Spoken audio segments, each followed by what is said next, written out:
narkotika, psikotropika itu halal? Kalau mahal, Ini ada dua nih, bisa haram, bisa halal. kalau menurut Aduh. penggunaannya, kalau disalahgunakan kan haram. Tapi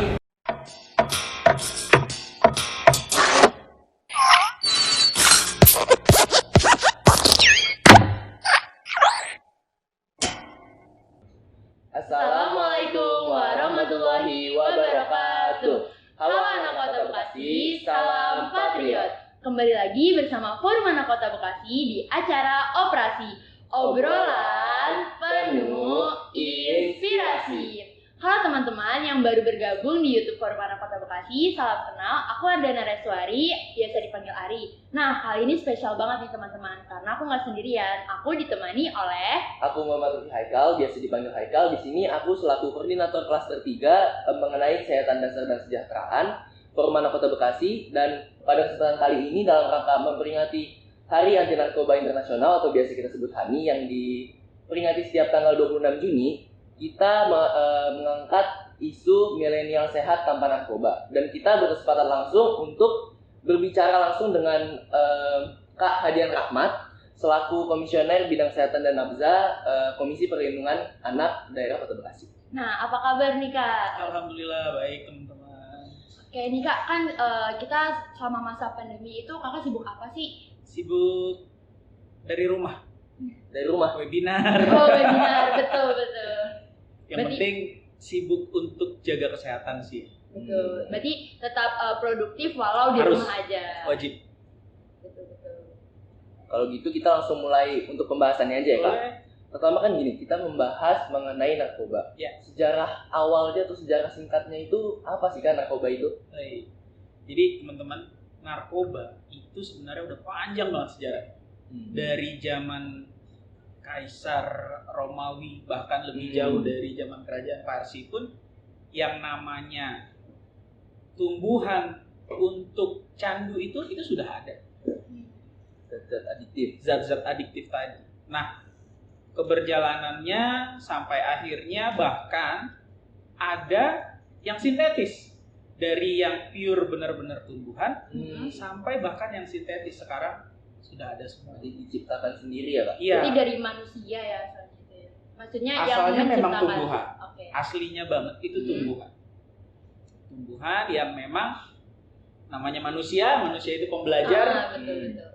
Ketemu ini, ketemu itu, akhirnya yang sintetisnya bahkan ada. Jadi kalau bicara asal mula sejarah dari narkoba, ini sesuatu yang panjang. Sesuatu yang memang sudah ada dari zaman dahulu. Gitu. Oke. Kalau berbicara narkoba nih Kak, kan itu ada sebutan narkotika, Ya. terus narkoba, nafza. Nah itu tuh sebenarnya sama atau Ya. ada bedanya tuh Kak? Itu kayak yang kemasannya mah sama. Kemasannya beda-beda, cuman isinya mah sama gitu kan. Nah, narkoba, nafza itu biasanya terkait instansi yang make. Nafza itu biasanya lebih ke Kementerian Sosial, Kementerian Kesehatan. Berarti sebenarnya bahasanya doang. Bahasanya aja. Tapi sebenarnya ya itu sama. Dan narkotika, psikotropika, zat adiktif gitu. Terkait nama-namanya. Kalau untuk jenis-jenisnya Kak? Oke. Jadi teman-teman, saya mau sekalian jelasin terkait narkotika, psikotropika, dan zat adiktif itu. Ya. Gampangnya gini, teman-teman. Kalau bicara narkotika adalah sesuatu yang bisa ngilangin nyeri. Penghilang Oke. nyeri. Ya, sesuatu untuk ngilangin nyeri. Biasa digunakan di obat. Di obat, atau kalau kita mau operasi. Hmm. Atau Aikal udah sunat, Udah, berarti Aikal pernah pakai narkotik.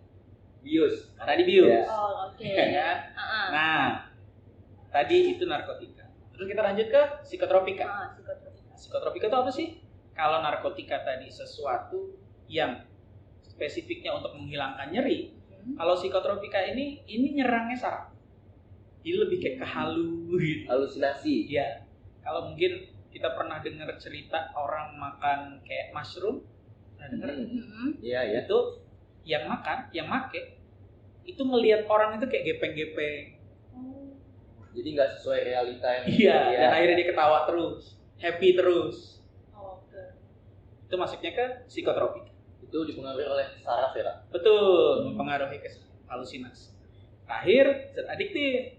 Zat adiktif adalah 2 selain narkotika dan psikotropika yang memang bikin kita nyandu, pengen lagi. Terus-terusan gitu. Iya.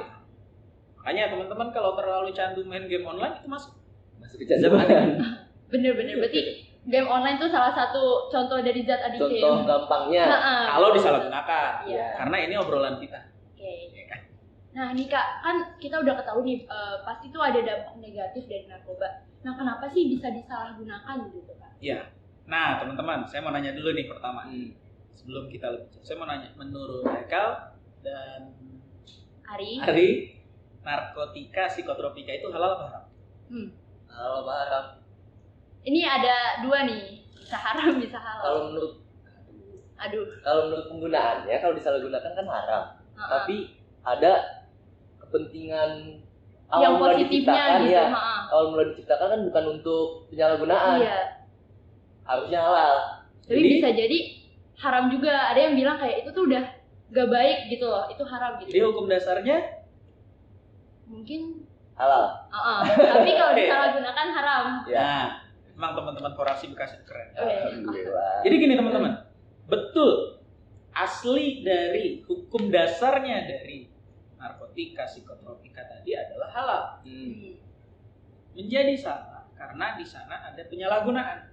Poin utamanya penyalahgunaan. Jadi kita garis bawahi penyalahgunaan yang haram, bukan narkobanya. Iya, oke. Nah, ini kan menjadi poin plus juga buat teman-teman Foraksi yang nonton channelnya Foraksi. Jadi beda pengetahuannya dong. Bahwa yang harus kita teriakan adalah stop penyalahgunaan narkoba. Bukan stop narkoba. Betul. Nah, baru akhirnya kita bicara tentang jenis-jenisnya nih. Kalau bicara narkotika, itu ada 3 golongan. Kalau bicara psikotropika, itu ada 4 golongan. Nah, teman-teman, golongan 1 dari narkotika, psikotropika, itu sama sekali tidak boleh dipakai untuk pengobatan. Pengobatan pun nggak boleh? Nggak boleh. Berarti kalau pengobatan nggak boleh, memakai secara sembarangan apalagi? Ya. Karena ini hanya boleh untuk pendidikan, penelitian. Berarti sama sekali nggak boleh untuk dicoba ke manusia. Nggak boleh. Di narkotika golongan 2, di psikotropika golongan 2, sudah mulai boleh. Lebih longgar, tapi dengan pengawasan yang tentunya harus dengan pihak yang berwajib, baik dokter, dalam hal ini dokter.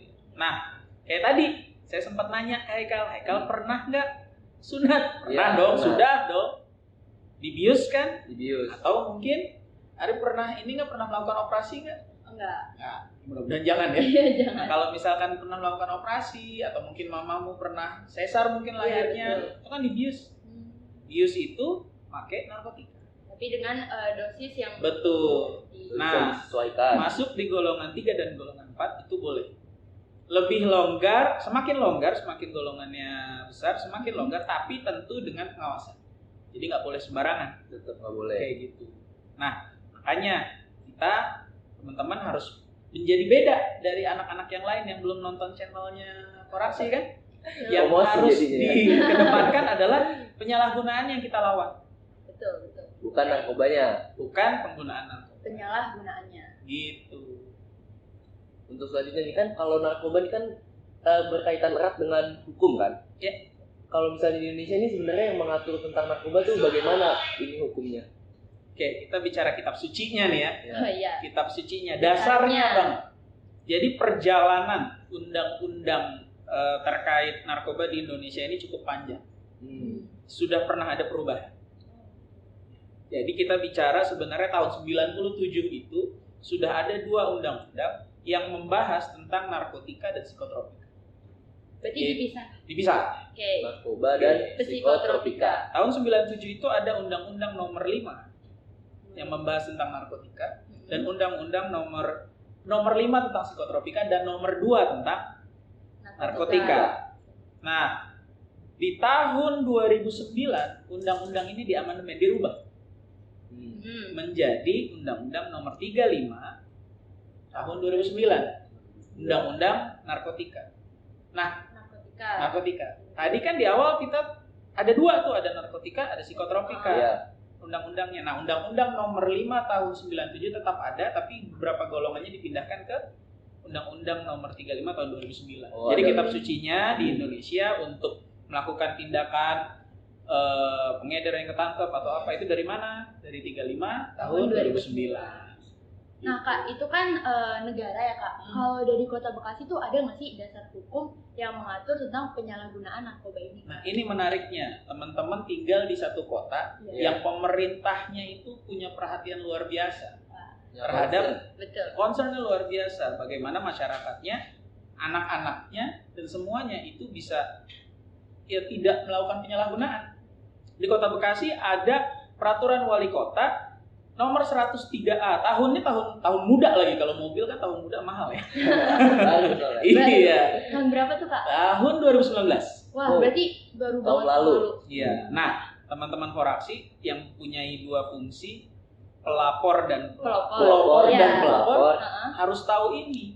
Ya kan? Harus tahu ini dan teman-teman bisa menyebarkan nanti bahwa di Kota Bekasi ini ada loh peraturan wali kota nomor 103A tahun 2019 tentang ini. Perlu dicatat tuh ya teman-teman, peraturan wali kota nomor 103A tahun 2019. Sama dasar hukum yang di Indonesia 35 tahun 2009. Terus selanjutnya Kak, kita kan nih di Kota Bekasi kan pasti kan banyak teman, kita bersosialisasi di Kota Bekasi. Kalau misalnya salah satu teman kita ada yang menjadi korban atau pemakai gitu, gimana Kak? Kita sebagai temannya harus menyikapi masalah tersebut. Nah, ini sebenarnya menarik teman-teman. Jauh dari masalah penyalahgunaan yang lain-lain. Ada realita bahwa banyak seumuran kita nih, saya, seumuran teman-teman, ya kan, yang memang terjebak. Kenapa saya pakai kata-kata terjebak? Karena memang sebenarnya secara langsung itu bukan pilihan sadar mereka. Bukan pilihan sadar mereka untuk menjadi korban penyalahgunaan narkoba. Kita nggak bisa bilang tiba-tiba bahwa wah mereka penyalahguna tanda kutip anak nakal. Kita nggak bisa. Satu hal sebelum kita bicara narkoba, penyalahgunaan narkoba, satu hal yang harus kita sadari, peran kita nih di lingkungan itu seperti apa. Ketika kalian aktif di Foraksi, aktif menjadi seorang pelopor dan pelapor, aktif berkegiatan di sini, di sana. Kalian dikenal nih di Kota Bekasi. Pertanyaan sederhananya, kalian dikenal nggak sama RT RW kalian? Kenal nggak sama Pak RT kalian? Kenal. Bagus. Nah, teman-teman juga harus begitu. Teman-teman yang lain yang nonton channelnya Foraksi juga harus kenal sama lingkungannya. Kita harus kenal sama RT kita harus kenal sama RW kita. Bukan cuma kita kenal, tapi kita juga dikenal. Dikenal sebagai anak-anak pengurus Foraksi, anggota Foraksi yang berkegiatan positif di luar, sehingga kalian nggak sibuk di luar tapi lupa lingkungan. Dasarnya lah intinya. Iya. Mengenal lingkungan. Tahu-tahu ada temennya yang memang ternyata di ujung komplek kalian ada rumah kosong yang kalian nggak pernah tahu itu tempat buat apa, saking kalian sering aktivitas di luar. Iya kan? Nah, akhirnya teman kalian ada yang ngumpet di sana, jadi penyalahguna di sana. Ketika kita ketemu yang begitu, apa langsung tiba-tiba kita salahkan? Enggak dong. Dan ini harus kita suarakan bersama. Teman-teman kita yang akhirnya menjadi seorang penyalahguna, setidaknya mereka punya 2 masalah besar. Mereka punya krisis apresiasi dan mereka punya krisis eksistensi. Kalau kalian mungkin krisis eksistensinya sudah selesai lah. Kalian menjadi anggota Foraksi, baju kalian, seragam kalian hebat-hebat. Pengakuan ya? Pengakuan. Seragam kalian bagus. Banyak orang yang, gimana sih dapat seragamnya? Ya kan? Banyak yang nanya kayak gitu. Dan dari situlah kalian akhirnya diapresiasi. Kalian diapresiasi oleh guru kalian diapresiasi sama pihak Pemkot, ya kan? Nah, banyak teman-teman kita yang tidak seberuntung kita. Nah, makanya dengan ini kan bicara channel YouTube kan bicara adaptasi zaman. Iya kan? Kalian sudah masuk ke sana, kalian memanfaatkan itu. Kalian bisa menjadi pelopor dan pelapor tidak hanya dalam bentuk fisik, tapi bahkan dalam bentuk virtual pun kalian menjadi seorang pelopor untuk itu, gitu kan? Teman-teman yang seperti itu harus kita rangkul. Jawaban sederhana dari bagaimana sih caranya kita menghadapi teman yang menjadi seorang korban? Peluk. Dekati. Karena kalau mau jujur, kalau kita ngelihat orang pengguna yang ada satu takut ini itu, dan itu kan buat barrier. Karena kita udah netting duluan ya Kak. Betul. Nah dari situ kita mulai rangkul lagi masuk ke agenda-agenda yang lebih positif, masuk berkegiatan di foraksi gitu. Mungkin dia sebelum belum tahu foraksi, ya kan? Nah kayak gitu. Jadi ketika di Kota Bekasi ternyata masih ada teman kita yang memang menjadi seorang penyalahguna. Pertanyaan nih buat teman-teman foraksi, sebenarnya sudah efektif belum? Walaupun kita tidak mengesampingkan ada tugas lain dari kepolisian, dari dinas, dari KPAD sendiri, dari yang lain gitu kan.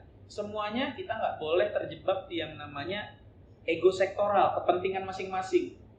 Jangan sampai tuh foraksi ngerasa keren sendiri, KPAD keren sendiri, ini keren sendiri. Nggak boleh, kita harus sama-sama. Harus bersatu ya Kak. Harus bareng-bareng.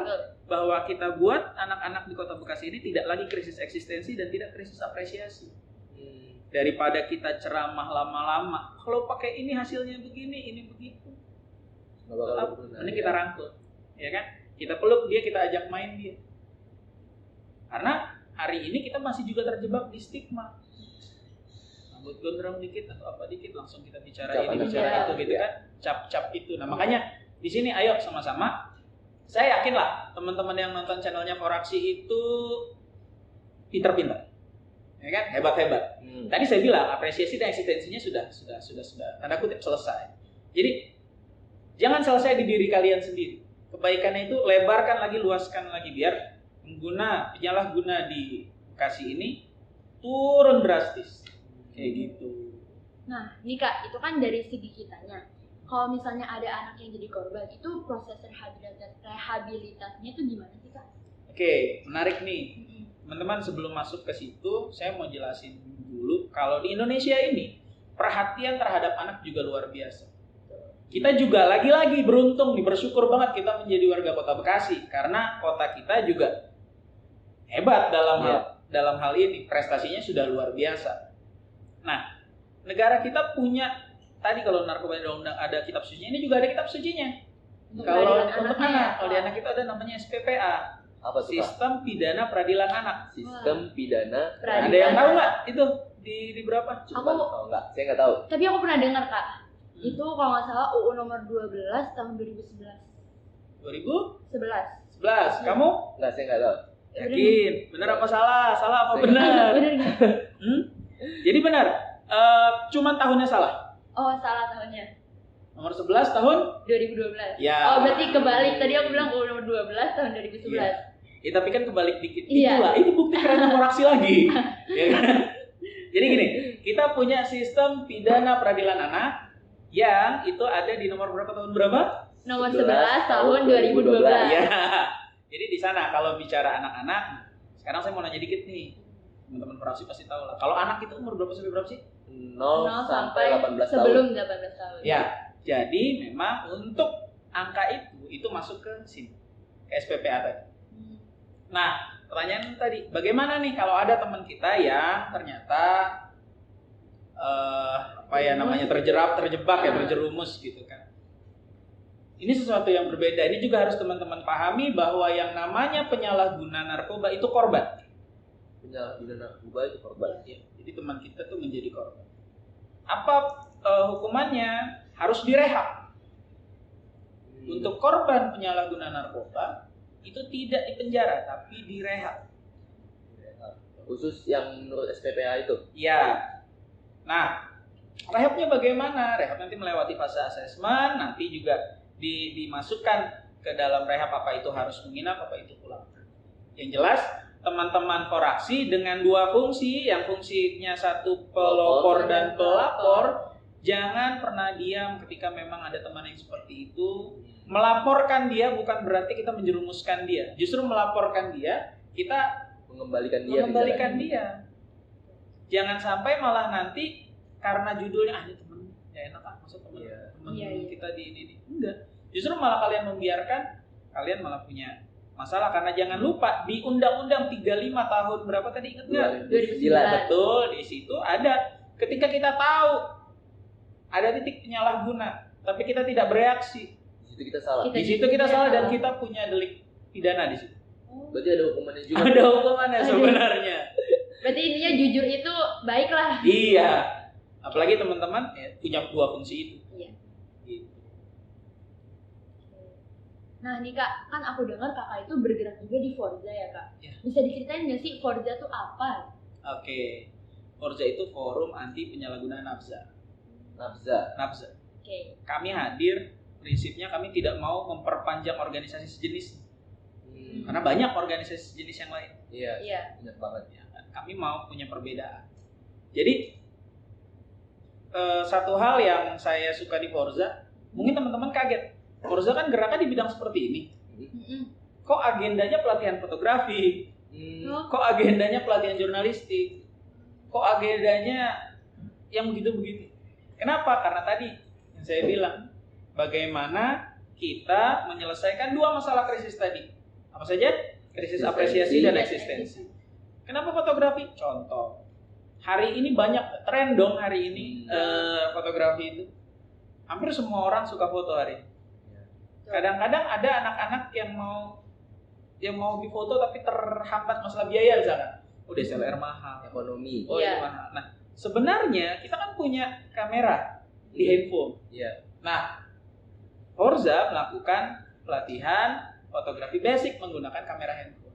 Nah, dengan acara agenda-agenda yang seperti itu, acara-acara seperti itu, kami berharap anak-anak lupa untuk mengisi waktu luang dengan hal-hal yang negatif. Gitu sih. Jadi kami satu organisasi yang sudah ada resmi, ada SK Kemenkumhamnya. Kantor kita nggak jauh kok, nanti Paroksi main-main nih. Boleh. Siap. Main-main kantor KPAD juga ya. Bisa. Berarti gini Kak, kalau saya simpulkan berarti nggak semua yang masuk agenda Forza itu yang udah kena. Tapi sebagai pencegahan juga buat yang belum terkena agar dia bisa mengatasi masalah krisis apresiasi sama eksistensi. Karena gini teman-teman, penindakan kalau kita bicara polisi nih, nangkap, ada barang bukti, ya penindakan baik di kepolisian, baik di BNN, saya mungkin agak pedes nih ngomongnya, tapi saya bilang yang namanya penindakan itu kotorannya, residunya dari pencegahan, gitu loh teman-teman. Sampai ada penindakan berarti pencegahannya gagal. Iya. Ya kan? Nah ini PR kita sama-sama. Kita nggak usah berdebat tentang berapa angka yang make. Kita nggak usah berdebat tentang tinggi naik dan turunnya angka yang make. Kita jangan tutup mata bahwa yang nggak make lebih banyak. Iya. Kita jaga itu. Kita jaga itu dengan kegiatan-kegiatan positif kita, kegiatan positif oraksi, kegiatan positif teman-teman. Bahkan untuk rata-rata masih SMA ya. Iya kan? Untuk SMA kalian udah punya channel YouTube seperti ini, udah punya teman-teman editor yang hebat-hebat, dan kalian kan itu kan hebat, itu kan keren gitu, dan kalian harus banggakan itu. Kalau kalian nggak banggakan itu ya gimana? Kalian sendiri nggak bangga. Kebanggaan itulah yang akhirnya menular. Menular itulah yang akhirnya membuat kita tidak berpikiran untuk menyalahgunakan narkoba. Gitu. Jadi memang saya nggak mau, kami di Forza nggak mau untuk melakukan kegiatan-kegiatan yang basisnya adalah penindakan. Nah bener banget tuh Kak, karena lebih baik mencegah daripada mengobati. Betul. Berarti mencegah itu bakal lebih efektif dibandingkan nanti terkena, kan? Iya, karena memang kita juga punya batasan. Penindakan itu cuma pihak yang punya kewajiban hukum aja, ada polisian, ada BNN, kewenangan hukum, yang lain nggak ada. Makanya kita harus punya semangat mencegah. Teman-teman koraksi harus tanpa lelah.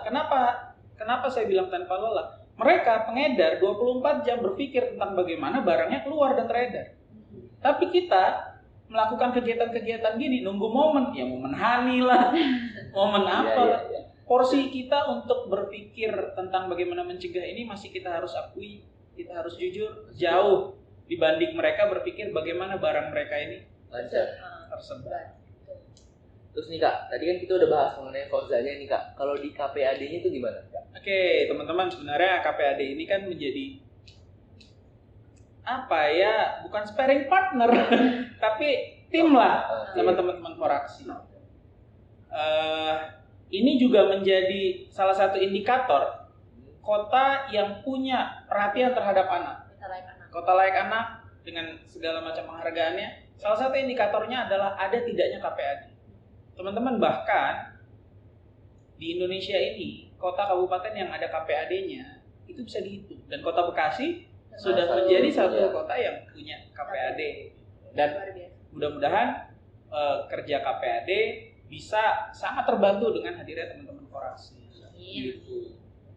Nah Kak, bisa diceritain nggak sih pengalaman menarik yang pernah Kakak alamin saat Kakak menangani narkoba? Yang menarik adalah ketika kita ketemu satu kasus. Ini sebenarnya agak nanti jadi 17 plus nggak ini kontennya ya. Jadi ada seorang anak yang saking dia terjerumusnya. Kalian kebayangin nggak sih ketika pisau tajam menempel di leher seorang ibu? Dan itu anaknya sendiri. Kalian bayangkan betapa jahat narkoba itu. Itu dia dalam keadaan sadar apa halu karena memakai? Sadar menuju dia sakau lah kasarnya. Ya, itu satu hal yang menurut saya itu sangat terekam dan akhirnya ayo yuk sama-sama kita cegah. Ayo sama-sama kita buat nggak cuma kota kita tapi Indonesia rendah angka penyalahgunaannya. Berarti dampak negatifnya tuh nggak hanya yang standar, bahkan yang tingkat-tingkat fisik dan psikis semuanya rusak, teman-teman. Pun ketika rehab bisa kembali tapi tidak sempurna. Jadi jangan sampai mencoba, walaupun sepenasaran apapun jangan sampai mencoba. Belajar dari pengalaman yang lain. Lebih baik kepo tentang fotografi, tentang broadcasting dan yang lain-lain. Jauh lebih menarik, bisa dapat uang jajan tambahan juga tuh. Betul banget.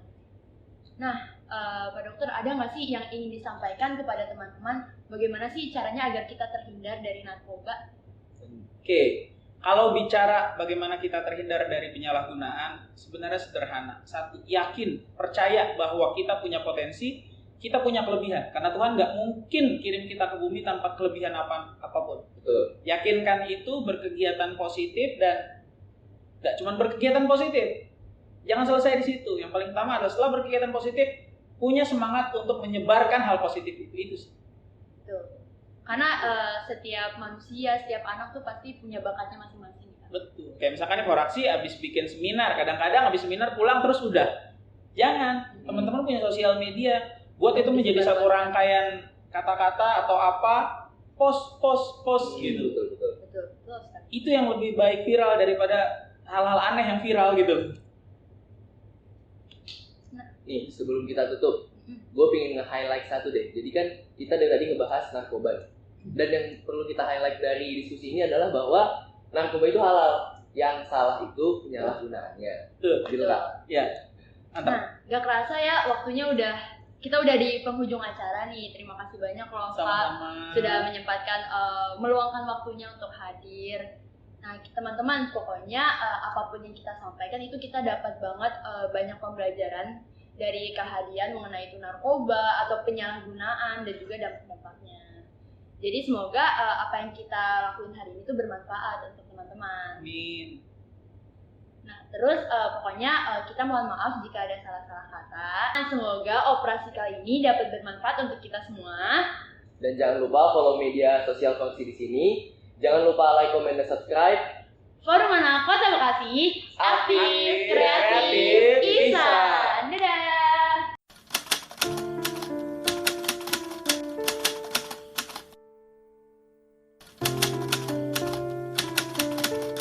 Mempengaruhi ketergantungan, mematikan penenang canda, rusak segalanya. dalam rangka memperingati Hari Anti Narkoba Internasional tahun 2020, saya berpesan kepada anak-anakku, khususnya anak-anak Kota Bekasi, jauhi narkoba. Karena semua narkoba adalah pemborosan waktu dan sudah pasti menghancurkan ingatan serta harga diri kalian. Sayangi masa depan kalian, manfaatkan waktu untuk hal-hal yang positif, karena kesempatan tidak akan datang dua kali. Narkoba menghapus masa depan yang cerah. Ingat, anak-anak harus tahu dan harus kenal dengan yang namanya narkoba. Tapi ingat ya, jangan pernah memakainya. Terapkan semua yang sehat, pola hidup sehat, pertemanan yang sehat, komunikasi yang sehat, baik dengan orang tua maupun dengan lingkungan. Insya Allah, itu semua bisa membuat kita terhindar dari narkoba. Narkoba itu bahaya ya, bisa mempengaruhi hidup.